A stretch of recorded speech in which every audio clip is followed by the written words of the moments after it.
What's up everybody, and welcome to another Coffee 101 with Boonaberry. Today we're going to be talking about how coffee is traded and what this means when buying coffee.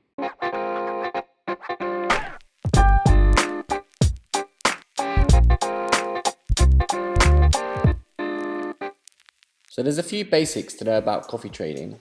Number one is that the price is always traded in dollars, and the general quote is dollars to pounds, and all commodity coffee is traded relative to a C market price, which is traded on the stock exchange. Now what this means is that the price of commodity coffee is relative to supply and demand, and it will change throughout the year and year on year. Now another basic point for coffee trading is the size in which you buy the coffee. Now when you're buying coffee as a coffee roaster, the general bag size you buy is either 60 kilograms or 69 kilograms. Now you'll generally find a 60 kilogram bag from Africa, Indonesia and Brazil, and generally you'll find a 69 kilogram bag from the Central American countries. So how does this all apply to the specialty coffee industry, and how do we trade coffee? The first method is direct trade. Now what direct trade means is that as a roastery or roasters or anybody buying green coffee, they buy directly from the farmer themselves. Everything is done in person and you're not using any third-party middlemen. Now there's a few benefits and there's a few negatives to this. Obviously the benefit of this is that you're buying directly from the farmer, you know where your money's going, you've got ultimate traceability, you cannot get any closer to the farmer and buy it from himself, which is great. Now the second method of importing coffee is to use importers. Now there's also benefits to this and there's also negatives to this. The benefit to this is that the importer has a lot more money to invest back into the coffee farms. They can help you with all of the logistics behind the coffee transportation and making sure that you're actually getting the coffee you received, and the quality aspect of that as well. They have very strict quality control. When you're buying directly from a farm, you don't necessarily know whether the quality is dropped through transport.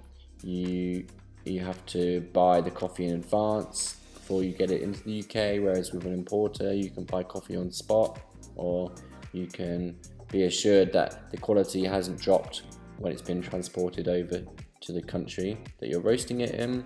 So the importer can basically fund the farmer and give him a loan to improve next year's crop.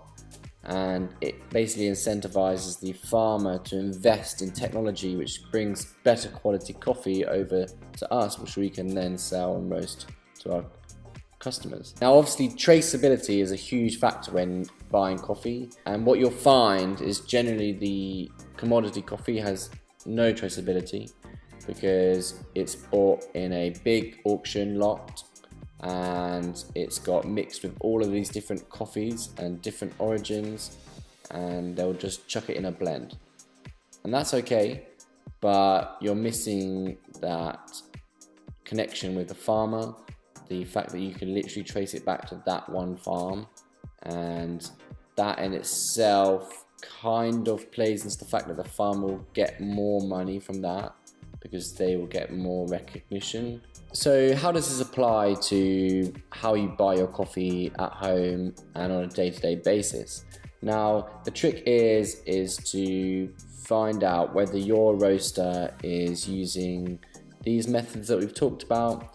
If they're a specialty coffee roaster, they probably are, and they're probably proud of what they're doing, and they're probably focused on building relationships with the farmers and building relationships with the importers and really giving back and paying the best price they can for that coffee, and in turn that leads to higher quality coffees being produced in the future because the farmers have more money to invest back into the farms. So if you're unsure about whether your roaster is sourcing their coffee sustainably and with high traceability and using the methods that we've talked about today, then I'm sure if you ask them, they'll be happy to talk you through it in detail and whether they're using these methods and how they source their coffee. So thanks for tuning in today, and we hope you enjoyed this video. Make sure you check in with us next week because we're going to be talking about all the different equipment that you can brew coffee with at home. Now, make sure you subscribe, give this video a thumbs up, share it to anybody who you think could find it useful,